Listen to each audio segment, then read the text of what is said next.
ironic to raise your kids with English, and once they grow up, turn around and tell them it's not okay to speak Oromo. So I encourage the older generation to teach your kids your language, to teach them their culture so that it may pass on and live on in a foreign land. And to the younger generation, I tell them to talk to their parents, to connect with their parents so they may actually understand and connect with them. And just as it's important to learn your culture, it's also important to focus on your studies and your education, because at the end of the day, it will only benefit you and you only. It may get annoying when your parents are always telling you and talking to you about education, but at the end, it will benefit you in the future. And inshallah, since we are the voice for the voiceless, I tell you continue the education, and I would like to say, Jawar Muhammad, welcome to Vancouver.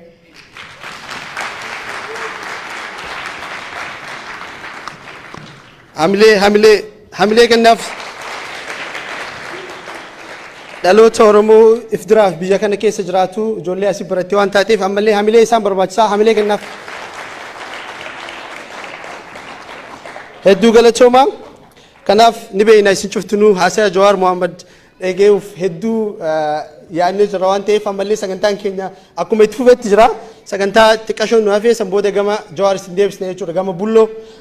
Kanaaf akkuma sagantaa keenyaatti nama walaloo qabnaa walaloon obbo Faqii kabajaan isin madda.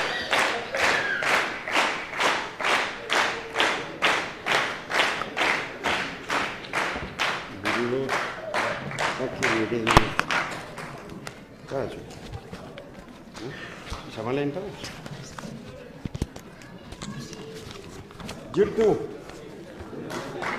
duraan dursee argitee yaada xiqqoo isii dabarfatu fedha. Jawar Muhammad argitee inni qaamaan hidhame nu sammuun hidhamne nuti sammuun hidhamne waggaa lamaan tana uf wallaallee halkan guyyaan halkan nu ta'ee halkan ammoo halkaniifuu halkan nu ta'eeti dukkana keessa le'aa turre. Isaa hidhame irra nu ala jirutu wallahi hidhamee mataan keenya nu hidhamee sammuun teenya nu hidhamte gabbaanee deebi'uu wallaal karaa yoo deemnu karaa badaa deebina rabbiin hin beeku. Maaliif Jawari maaliif isa jaalanne maal nu godha ganna haganaa ganna 68 akka lakkoofsa Abashaa irraa qabsoota nanullee keessa turre. Achuma hiiqaa fuulan nu deebite haga inni bakka tana seenee jedhe qabsoon tun itti fufaniiti ufafoo deemtee jijjiirama nutti mul'ise Jawar Muhammad. Wanni isa jaalannuuf kanaaf fakkeenyaaf asiin dura marroo hedduu saskatuun irraa ka'ee itti dhufa miishoo abboo saantibii walitti qabnee jirra ta qawween nuu bittu qawwee nuu bitii Raashiyaa nuu dhaqi jedheen abbaan kana an abboo ani nagaya malee ani qabsoo nagaya malee ani qabsoo qawwee hin fedhu nagawuma kanaan yoo rabbiin na gargaare ani maqale galchaa na umalaalaa na caqasaa jedhe Jawar Muhammad.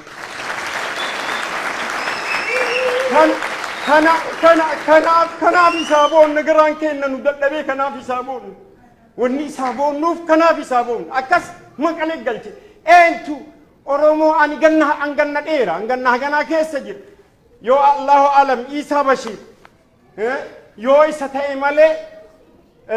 hin beeku ani. Kanaafu qabsoo tana namnummaan asiin gahee hadha waa godhe nama kana namni kun attami galata Oromoo irraa dhaba wanni galata Jawar Oromoo irraa dhabuu mana mara seene bakka mara seene galanni isaa Jawar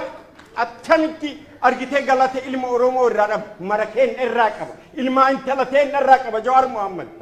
Adaawdu wanni kaleellee du'e jedhe humaa isaa yuungoon afaanumaan iyyinee cadhe. Kanaafu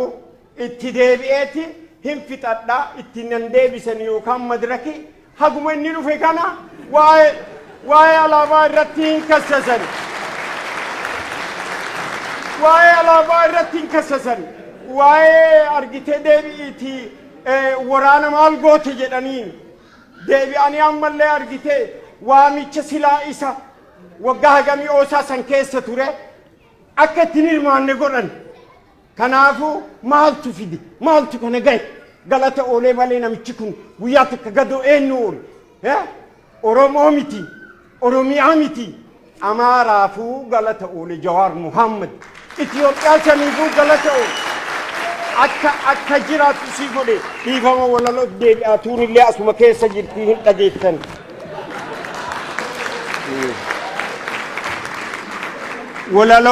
Walaloonti yallee dhaamsa hedduu qabdii narraa hin murinaa dabarsaa sabatti martinuu dhaga'ee haa gammadu itti. Mee dubbadhu dhugaa hin cadhisin lakkii ijaan argu jirta hin dunuuffatini sitta dhagayamu dhiinni jigu kuni maaliif hin dubbanne ka cadhiftu ati. Mee dubbadhu dhugaa cadhisuun kee malee Oromiyaaf jecha Oromummaaf jecha qeerroomee qadhamne dhiinni dhangala'ee bineensi sooranne daa'imaaf ijaartiin jaarsi ittiin dhumanne haga hadhaatittuu duutiin nurraa nafne mee dubbadhu dhugaa cadhisuun keen tolle. Dhugaa balleessanii dharamoosisanii jira awwaalanii du'a ol kaasanii maaliif du'aaf jecha jira ajjeesanii du'aa duuti badde nurratti faarsanii Haacaaluu Hundeessaa kanaaf ajjeesanii. Garaan nu gubatee ijji imimmaani janna keenna hidhaa kaaniin ajjeesani kaarraa satti ajjeesaa bineensa soorani gadoo irraan nutti dabalani tagaafa duraatu fayyine isaaniif. Ima baati gadoon hin haftu akkanaan kutaan 11 maruu garaa qaba hin baafanna gumaan hin haftu akkanaan Haacaaluu adda irraanfatu garaan. Seera hamaa durii nu deebisu jiru Minilikiif Hayilee nu faarsutti jiru baandiraa lummuxii nu deebisu jiru. Qeerroo arrabsanii faannoo jaju jiru.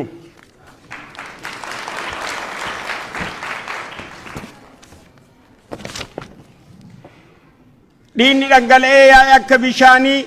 raafamte Itoophiyaan diigamte Abashaanii teenna jecha malee teennaa hin beekanii falmuu deebisanii akka gaaf duraanii jarri dimokiraasii ittiin amananii. Finfinneef Adaamaa maateenna jedhanii duukaamii bushooftuu falmutti jiranii afaan jaraa irraa hin baatu dhugaanii waliin jiruu miti ol lama ta'uyyuu hin feenu isaanii nurraa haa galanii gara biyya isaanii. Ajaa'iba gudii ummata Abashaa warra baratullee waa hin beekne homaa ganda dhibbas taa'udha kan waan baratu daakkaa jijjiiramni jiru isaan bira homaa. Oromoo maal taate maaltu nutti jira hedduu dogoggorru sin qaanofnu silaa hayyuu keenna hin beennu hin tuffanna silaa sheekaaf qeesii keennas hin kabajnu maraa tuni eebbaa miti abaarsan nu jira.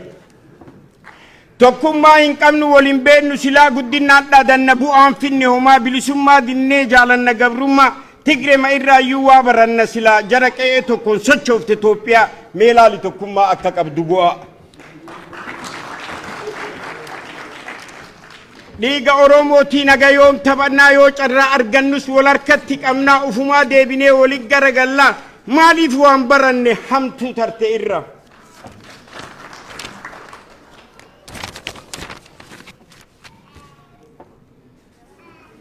Sabni walii galee yoon qabne tokkummaa keessaan ijaaramee yoon godhatin gabtaa waldii gutti dhufaa hin facaa adda ulfinnaaf kabajaan hin mulqamti irraa yoo bitame malee bittaan isa dhiba saba waliin galle dubboon isaa hama. Maal taate saba koo maaltu sitti jira baddu maal daladde cubbuun baane sirraa tokkummaa hin qabdu facaa yoo maraa lafaaf albuuda kee sisaama yoo maraa saba waliin galle guyyaanis dukkanaaf. Sa'a abbaan gaafa cabse ormi ija jaamsa hayyuu kenna hidhakaan nurraa ajjeesa maaf diina himanna kennuman nuraasa meeqa kamtu dhume laakka'ee obbaasa. Dukkanti nu buute nurraa bari jirti hayyoonni hidhamte baatee ala jirti ka hafe saaba'u hin kadhanna rabbiin. Ka gadde gammadee tuuwwan gaddu jirti dhugaan ima baatii dharti kufu jirti jarri araat kiiloo seenuuf qophi jirti. Hayyicha beekamaa daangaa namaan qabne cadheessa guddataa iyyee hin lallabne ka akka baqqalaa inuman argamne kutataa murataa saban gurguranne. Ejjannoon isaa takkan geeddaramne wooyee aneeni siitee abiyyi ittiin tarree qooqa oolee bulee sabaaf hin falmanne ka akka baqqalaa inuman argamne.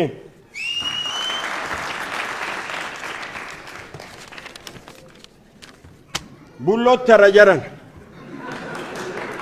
meesee qaddu bulloo kiyya wanni kastarreettuuf hin jirtu siyaanni ganaan wannoo inni seeqadhu wanni coraan gurtuuf hin jirtu ammallee naannoo keenna dhufte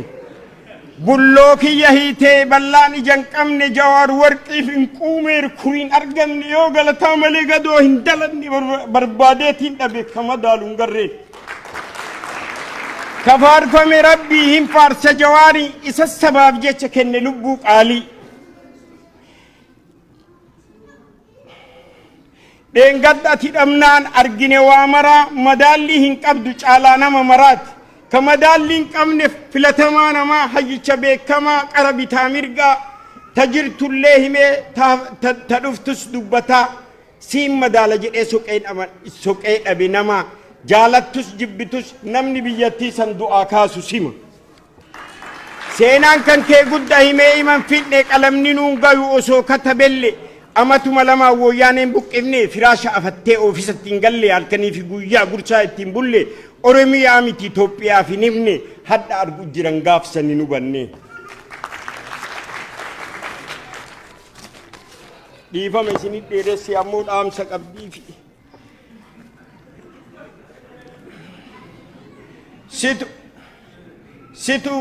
situ sabaaf jecha qooqa oolee bulee situ itti miidhamee rakkoon sirra ga'ee 40 miti eentu 4 bulee galmeeffatte seenaa ka tokkoon dalanne qabsoo ijji jaamnaan goote maraa galanni keen badu si faarsa yoo maraa olola haasa'uun homaan qabu bu'aa dheengadda argine ati dhamnaan maraa jaratu gabbayee irkoo sabaa ta'e kun qeerroo ijaaree falmatutti ka'e kun bosona galee waraana ijaare gaaf kana oromoon du'a irraa baye gammadi saba koo rabbumas sii ta'e haa jiraatu marroon dhaabbaruttillee isa onnu kaase silaa kuufne hamne hin beektan gaaf durii akka keessa turre mooyyalee boordaraa toyatuun dadhabne hadha kutaa hedduu woboon hin qabanne maqaa du'aa kaasee beeksisa addunyaa fi loleetiin lolchiisee mul'ise sabaa fi haa jiraatu marroon haa turu nu maddii nama waa dalaguu hin feetu jarattiin qolaa itti dhooftee deebifti duubatti tamarroo adduma akka hubadheetti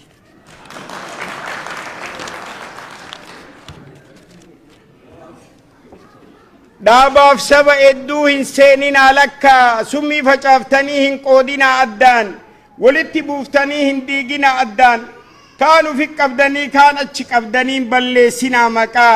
hin haasoftan malee homaan fiddan bu'a akkamitti hidhamtee ammas baate ati abiyyiin gaafadha jawaariin miti isatu hidhee malee inni isa hin hiine achuma jirtanii hin jijjiiramne homaa ummanni beekkate dhiisaa biraa gala tabara chaarteraa hin dagattan silaa sabni hin daganne hin beeka waa maraa kaaduu fi fixanii kan ficcisiiftanii dirqama jettanii baasaa ergitanii qabsoo sakaaltanii duuba hambiftanii filamuu diddanii ufitti filtanii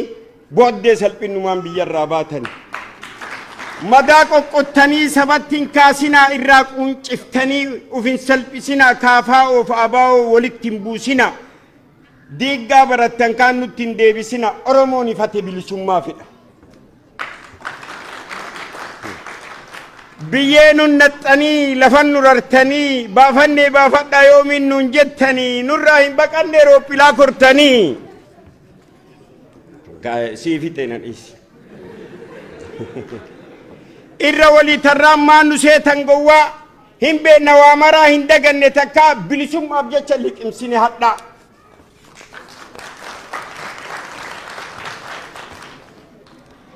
kalees bu'aan finne hadhas waan fiddanii gaafa inni hidhame maa dubbii dhabdanii hadha adaa jiruu isaa fedhii hin qabdanii amma hidhaa baanaan mana hidhaa sanitti haa du'uu feetanii jawaar isiniimi hin amanasamni bu'aaf jecha oromoon gurguratu inni fiildi keessaniimi kabarate inni meettuma dhiisaa maraa beeka inni meettuma dhiisaa haa dalagu inni doktora profeesarri warra ala jirtanii amma inni baanaan maalirraa waccanii raachaaroon irraa godde maa taatanii saba walitti buusuu kana hin dhiiftanii jarri diiggaa malee ijaarsan baranne tanumaan durattuu akkana dadhabne eegabadii malee toltuu waan dalanne hamtuu meeqa jira tagaraa kaayanne burussoof guutamaa nadhii itti dhabne muhammad amaanii baqqalaan dagalne garaan nu madaa'ee fayyuu hin dadhabne sochoos Itoophiyaa raas akka bishaanii toltu dhadhaabaati diddu dhagaataati woboon afuufaa arabitaa fi mirgatti abashoota waliin jiraatu no dibdi barbaannu fottonnee jiraanna addatti mee maal jette bulloo yaada kanarratti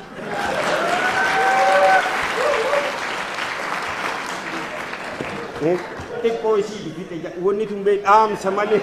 dhaamsa biyyee isinii hiyaadhe tuni oromoof dhaamsa ishi dhiifam fixe ishi waan garii tuffadhaa irra walii taraa hoomorkii godhattee hin dalagin maraa hagaraa badhannu dhiphatuuni sama walii gallu malee iman galle alaa badii feenes qabnu waan feenes dalannu nu oromoon tokko garuu waliin finnu diina gammachiisu walitti mufannu walit duuluu isaa homaa bu'aan finnu gaafa bilisoomneef mee olaa kaayannu kana malee hiittoo biraa hin argannu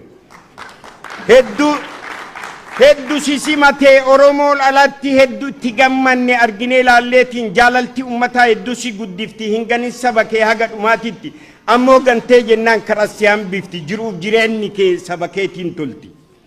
falaqqisee ifee mandii eegarsiise naallee ima roobaa ka'an battitiifi dhaamsi kiyya kana walumaa galatti jabaadhu oromoo hin laafin ufitti jawar biyya keessa marroon dagalatti haga oromiyaan bilisa baatutti gaafiin ani qabu bulloo kiyya irraa naa jira lubbuun jireenya kee hawwa ammas galuuf deemta gara Itoophiyaa walalooti yallee asirratti dhaaba akka itti gammaddan abdii itti qaba mee olaa barannu kan beennes na bara faqinaan jedhani kabirmajii ilmii diinaan hin bitannu amma achirmi siibi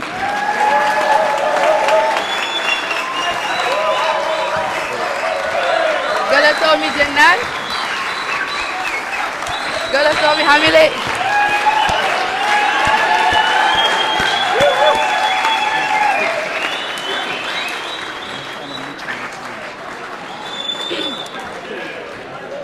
Galatomi, Faki, thank you very much for that amazing wallaaloo. I don't know. I'm trying to rush it.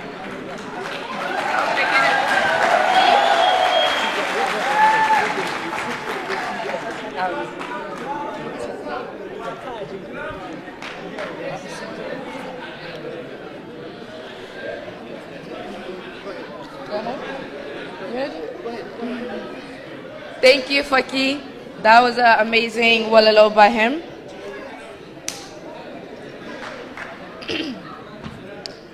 Next, I would like to call up Steve so he can say a few words. Let's all welcome him with a welcoming hands.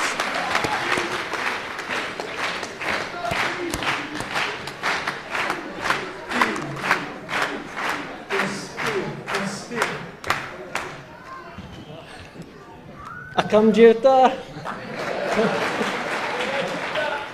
Maqaan koo Steve. Ani UBCT